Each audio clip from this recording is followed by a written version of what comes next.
The smell of gun oil is something you never forget once you've learned what it means. Isla had learned it on a Tuesday in a hotel bar in downtown Vancouver while ordering her second whiskey sour and trying very hard not to think about the fact that her fiancé was, at that precise moment, proposing to her best friend. Not proposing, he'd already proposed 3 years ago. To Isla, she'd said yes, she'd meant it. She'd spent the last 14 months coordinating a wedding with the kind of spreadsheet precision that her co-workers at Harbour Ledger Associates called admirable, and her mother called obsessive, and Isla herself called the only way anything gets done correctly. She'd had a color-coded binder, seating charts, a vendor contact sheet sorted by deposit deadline. She'd negotiated the catering invoice down by $400 by pointing out a line-item discrepancy the caterer hadn't noticed. She was very good at numbers. She was very good at noticing when something didn't add up, which was why 6 hours before her rehearsal dinner, she'd opened Jordan's laptop to print the ceremony timeline and found the messages instead. Not one or two, a thread, months of them, photographs, plans. The words "I've never felt like this before" repeated so many times it had apparently lost all meaning to both of them. The name at the top of the thread was Priya, her best friend since age 11, maid of honor, currently in possession of a dress that Isla had personally driven her to 3 fittings for. Isla had stood in their apartment. Her apartment, technically, she'd been paying 60% of the rent for 2 years, and read through the whole thing. Every message. She was methodical like that. She needed to understand the full scope of a problem before she reacted. Then she'd put on her coat. She'd taken her purse. She'd walked out the door without leaving a note because she couldn't think of a single thing she wanted to say. She'd ended up here, the Meridian Hotel Bar, Granville Street. A place she'd never been, which was the point. She didn't want familiar. She didn't want anyone who knew her name or her face, or the fact that in approximately 6 hours, 47 people were arriving at a restaurant in Yaletown expecting to celebrate her impending marriage. The bartender was kind enough not to ask questions. He refilled her glass and moved away, and Isla stared at the amber surface of her drink and did the math on how much of her life she had just lost. 3 years. She and Jordan had been together for 5, engaged for 3. The wedding had cost, between both families' contributions and her own savings, somewhere in the neighborhood of $22,000, approximately $9,000 of which was non-refundable. She was drinking a $12 whiskey sour and doing deposit math in her head. This was, she thought, a completely normal response to a crisis. This was fine. "You're in my seat." The voice came from directly behind her, low, flat, the kind of voice that wasn't raised because it didn't need to be. Isla turned around. The man standing there was not the kind of man you saw in bars like this, even nice bars. He was tall, not in an obvious way, but in the way that made you recalibrate the space around him. Dark jacket, no tie, a watch that looked like it cost more than her car, a scar along his jaw that hadn't been put there by anything accidental. He was looking at her with the expression of someone who had asked a simple logistical question and was waiting for it to be resolved. "There are 14 other empty stools," Isla said. "I'm aware. Then your problem is solvable." She turned back to her drink. There was a pause. Then, to her mild surprise, he sat down 2 seats away and gestured to the bartender without speaking. He didn't look at her again. Isla didn't look at him. They existed in parallel, which was, she thought, probably the most functional relationship she'd had in years. At some point, she ordered a 3rd drink. At some point, she stopped doing deposit math and started doing something worse, which was replaying the last 3 years looking for the moments she'd missed. There were more than she'd expected. In hindsight, there were quite a few. She didn't notice the other men until she heard one of them speak. There were 2 of them, and they'd come in quietly, too quietly for a bar this size, and positioned themselves near the exit in a way that felt, to the part of Isla's brain that was always looking for patterns, deliberate. She noticed the way they stood. She noticed that neither of them had ordered anything. Then one of them looked directly at the man sitting 2 seats away from her. The man didn't move, but something in the quality of his stillness changed. "Mr. Vance," the first one said. Mr. Kowalski sends his regards. Isla had grown up in East Vancouver. She'd worked 3 jobs to pay her way through a business accounting degree. She had, over the course of her 29 years, developed a reasonably accurate instinct for when a situation was about to go badly wrong. Every one of those instincts activated at once. She picked up her glass. "If you two are about to have a conversation," she said to no one in particular, "I'd like to close my tab first." Neither man looked at her. The man, Vance, apparently, spoke without turning his head. "Don't move. I'm sorry. If you move, you become a loose end." He said it the way someone might say if you open the window it lets in cold air. Factual, mildly inconvenient. "Stay where you are, and this resolves in 4 minutes. That's a very specific estimate. I'm precise." What happened next happened quickly enough that Isla mostly reconstructed it afterward, from fragments. A phone call that Vance took without raising his voice. 3 words spoken in a language she didn't recognize. The 2 men at the exit exchanging a look, then a longer look, then walking out without whatever they'd come for. 4 minutes and 12 seconds, by the clock behind the bar. She'd counted.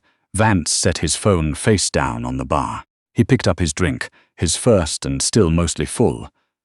"You counted," he said. "I count things. It's a reflex. Useful reflex. Less useful tonight than usual." She set her glass down. "What just happened? A negotiation. That's not what that was." He looked at her then, directly for the first time. His eyes were dark and very level, and they assessed her the way she might assess a balance sheet, looking for where things didn't reconcile. "No," he said after a moment. "It wasn't."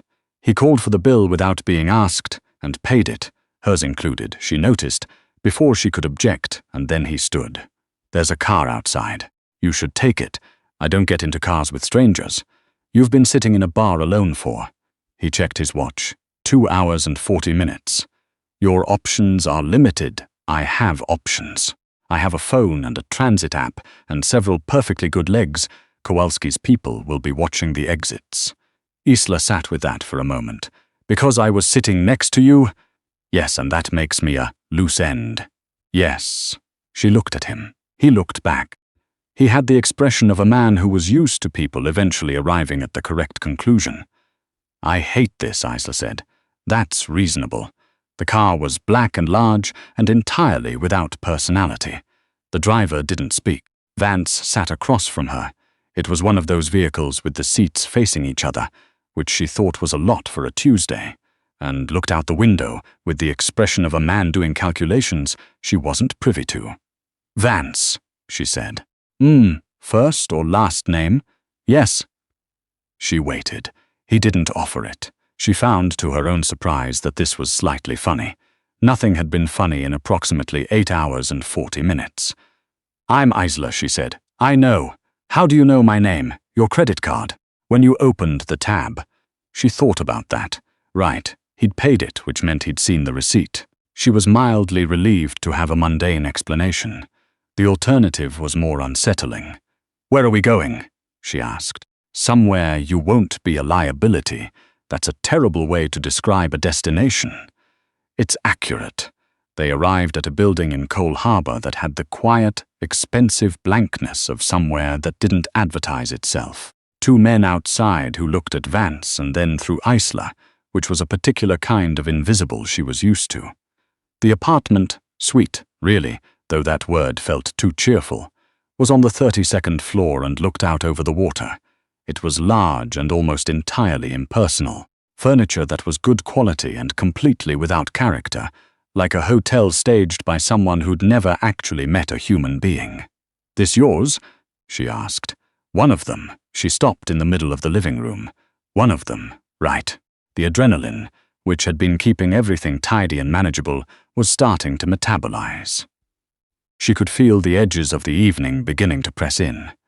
Her phone had 19 missed calls. She'd been watching the number climb all evening with the calm detachment of someone observing a phenomenon that had nothing to do with them, which was a coping strategy she was fairly certain wasn't healthy. "Sit down," Vance said. "Not unkindly. I'm fine. You've been fine for several hours. You can stop now." She sat down. It was a very good couch, and the sitting down apparently unlocked something she'd been holding in place through sheer spreadsheet energy. Because she put her face in her hands and breathed very carefully for a moment, and when she looked up there was a glass of water on the table in front of her. He was sitting across the room, jacket off, going through documents on a tablet, like a man who had absolutely nowhere else to be and no particular opinions about the woman having a contained crisis on his furniture. "My fiancé is cheating on me," Isla said. She wasn't sure why she said it. Possibly because she hadn't said it out loud yet. "With my best friend. I found out this morning our rehearsal dinner was tonight." "I know." She looked at him. "You looked me up. I look everyone up." Reflex. "What did you find?" He set down the tablet. Isla Mercer, accountant, Harbour Ledger. Grew up in East Van, parents still there, one younger brother. Graduated UBC, Dean's List. Currently engaged to Jordan Watts. Wedding scheduled for Saturday. A pause. "Or it was. How long did that take you?" 3 minutes. "I've been engaged to Jordan for 3 years, and I missed 14 months of messages." She picked up the water glass.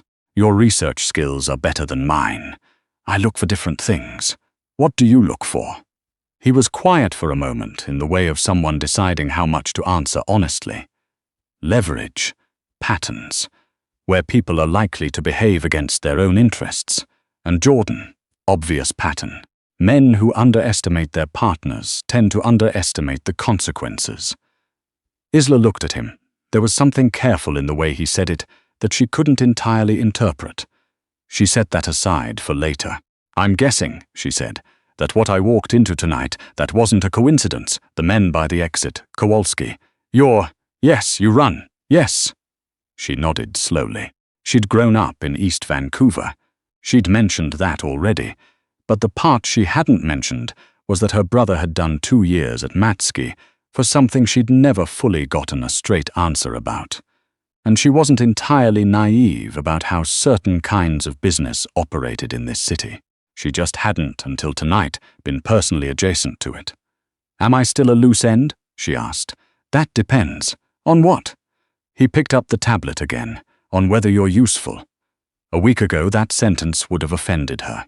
Tonight, coming from a man who had an apartment in Cole Harbour and spoke in the language of ledgers and liabilities, it landed differently, like recognition almost. "I'm an accountant," she said. "I notice discrepancies. I'm very good at it. I've also just discovered that the 2 people I trusted most in my life have been operating a fairly elaborate deception under my nose for over a year, so I'm currently operating at a personal credibility deficit. But professionally," she set the glass down, "professionally I'm quite good." Vance studied her.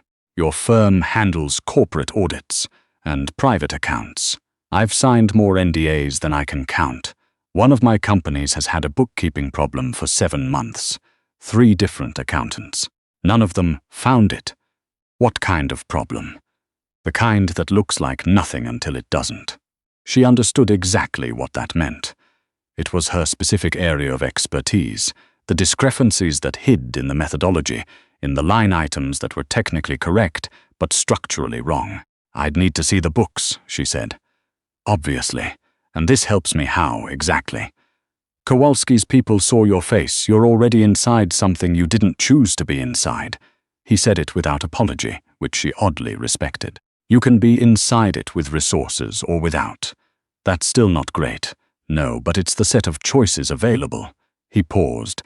"Or I can have someone drive you home and you can deal with your evening there." 19 missed calls. Jordan, Priya, her mother, the wedding coordinator whose deposit was non-refundable. Isla thought about the spreadsheet on her laptop, the color-coded vendor contacts, the seating chart she'd spent 3 weekends refining. She thought about $400 she'd negotiated back from a caterer by finding an error no one else had caught. She thought about 3 years and the math that didn't add up, and 1,000 small moments in hindsight that she hadn't wanted to see. "Tell me about the bookkeeping problem," she said. He did. For 40 minutes, which was the longest she'd heard him speak, he walked her through it. A construction holding company, 3 shells, a pattern of invoicing that had been methodically skewed over a period of about 19 months. He spoke about it the way she thought about it, as a puzzle, not as money, not as anything personal. By the time he finished, she'd borrowed a legal pad from somewhere and had covered 2.5 pages with notes. "You've had 3 accountants look at this," she said. "Yes. Did any of them catch the pattern in the materials invoicing?" A pause. "No. It's there. It's structured to look like rounding variance, but if you map it against the project calendar..." She turned the legal pad, showing him the rough grid she'd drawn.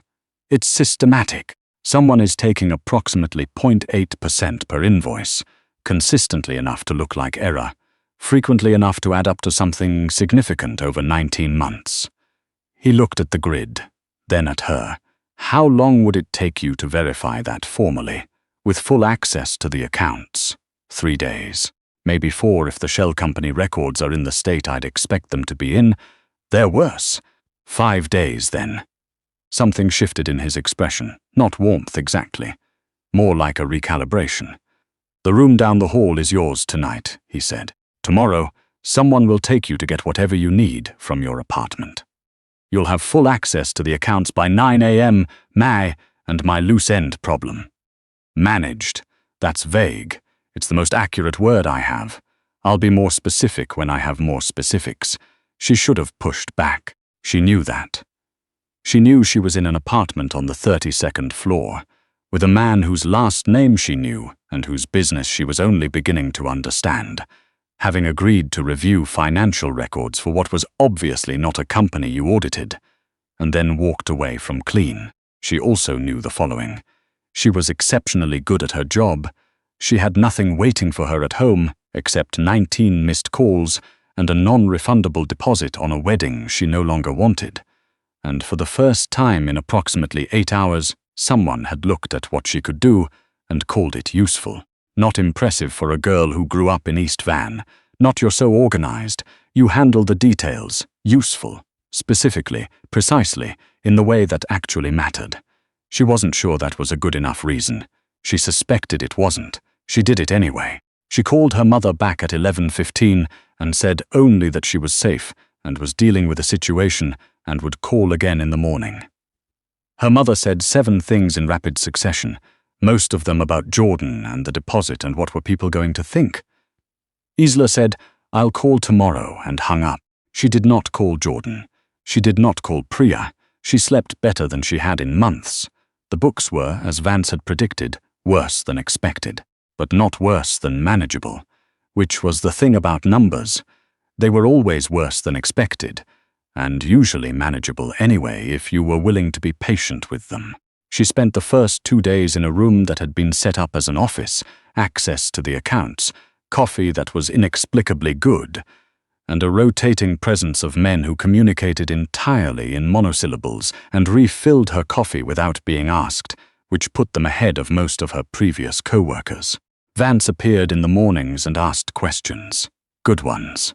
He'd understood the structure of what she was showing him faster than any client she'd had, including clients who'd spent 30 years in finance, and it hadn't escaped her that he asked about methodology before he asked about amounts. He wanted to understand how the pattern worked, not just the number it produced. She found the 3rd shell company on day 3. It was buried inside an invoice sequence that had been backdated 6 weeks, and she only found it because she'd learned, a long time ago, that when something is hidden well, it's usually hidden close to something legitimate and slightly boring. "There's a 3rd company," she told him. He was standing at the window with his coffee. He didn't turn around immediately. "I thought there might be," he said. "You knew. I suspected. I didn't know how to look for it. The person who set this up is good." She paused. "They're also greedy, which is why I found it. The amounts got larger in the last 6 months. They got confident." Vance turned around. "Can you trace the receiving account?" "The receiving account? Yes. Whether I can tell you who controls it," she tilted her head, "depends on whether you have resources I don't, which I suspect you do." Something crossed his face that might, under different lighting, have been amusement. "I have resources," he agreed. She traced the account. He had someone in Montenegro. She didn't ask. He didn't say who provided the rest. The name that came back was someone in his own organization, a man named Brennan who managed the construction portfolio and had, apparently, been quietly stealing from it for the better part of 2 years. She wasn't present for whatever happened next. She was back in the office with the third shell company's records spread across 2 monitors, documenting the full scope of it in a format that was technically a forensic accounting report, even though she was fairly certain it was not destined for a courtroom. Vance came back 3 hours later. He looked like someone who had resolved something. "Brennan?" she asked. "Dealt with." She decided not to ask what dealt with meant. There were, she was learning, certain specifics that were best treated as rounding variants. On the 5th day, he came to find her at 7 in the morning, which was earlier than usual. She was already at the desk with coffee, because she woke up thinking about numbers and couldn't shut it off. "I need to tell you something," he said. She turned in the chair. He was standing in the doorway, and for the first time he looked like he was choosing words deliberately rather than simply deploying the most accurate ones available. "Kowalski's people," he said. "The situation has been resolved. You're not a liability to me or to anyone else. If you want to leave today, you can. No conditions." Isla looked at him for a long moment. "You're telling me I have a choice now. You always had a choice. I want to make sure you understand that. I understand that the first night the choices were significantly more constrained. Yes, and now they're not." "No."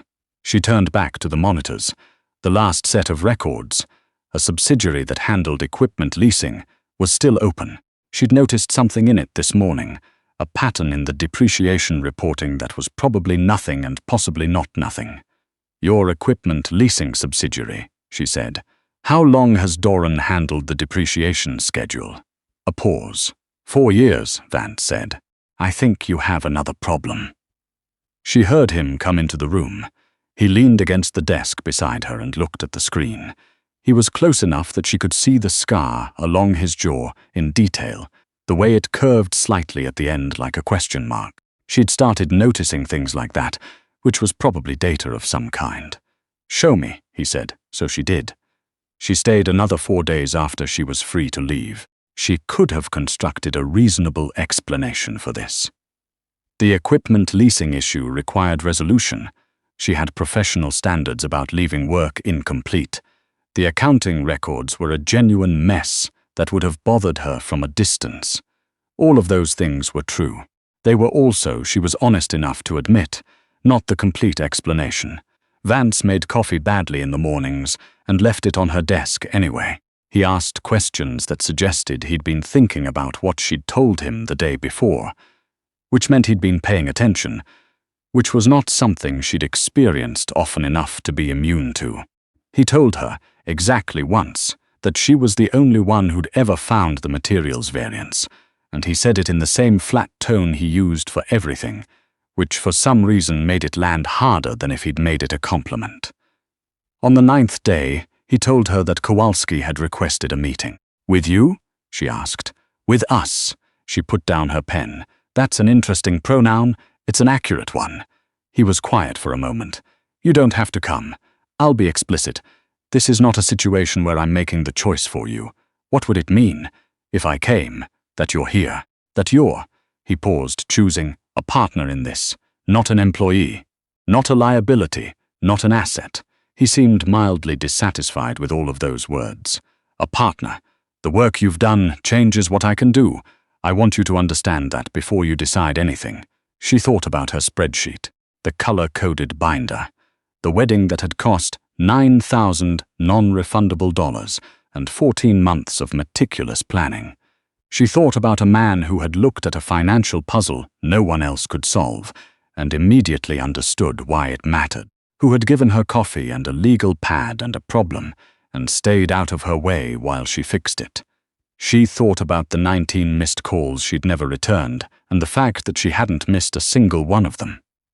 "I'll need a formal arrangement," she said, "in writing. If I'm going to be a partner in anything, I want clear terms, obviously, and I want actual access, not managed access. Not here's what we've decided, you need to see access, agreed, and I'm keeping my apartment." A pause, that's reasonable.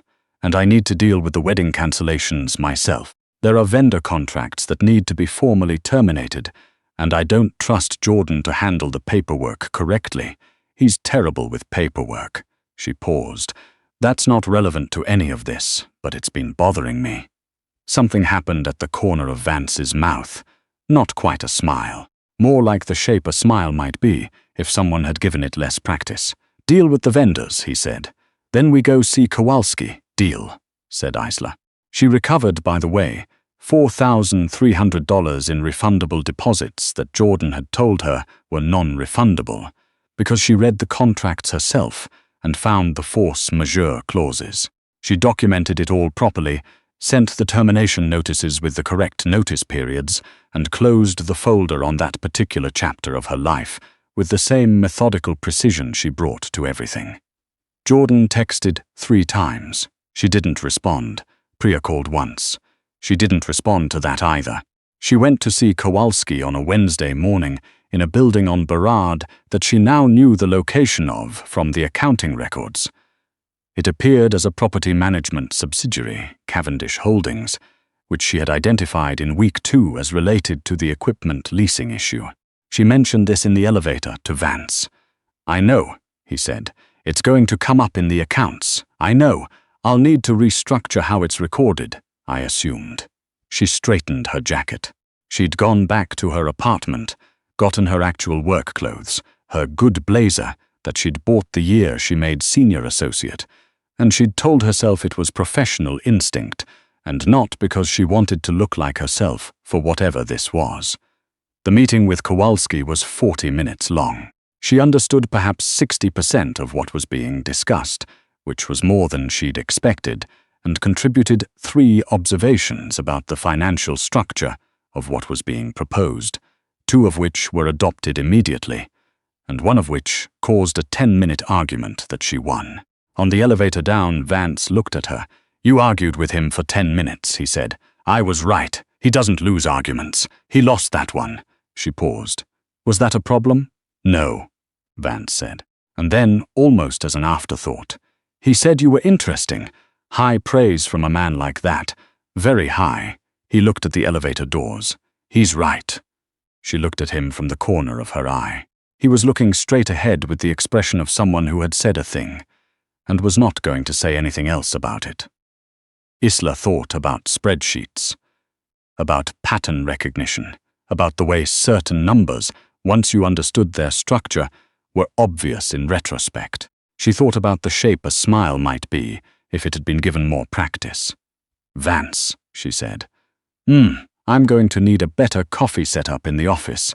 I'll arrange it, and I want the Cavendish files by Thursday. They'll be there Wednesday." The elevator reached the lobby. The doors opened. Outside, the harbor was silver in the November light, and somewhere across the city there was a wedding venue and a florist and a caterer who now had their termination notices and their refunds, and a color-coded binder that Isla had quietly transferred to the recycling. She walked out into it, Vance 1 step to her left, and found that the math, for the first time in quite a long while, was adding up exactly right.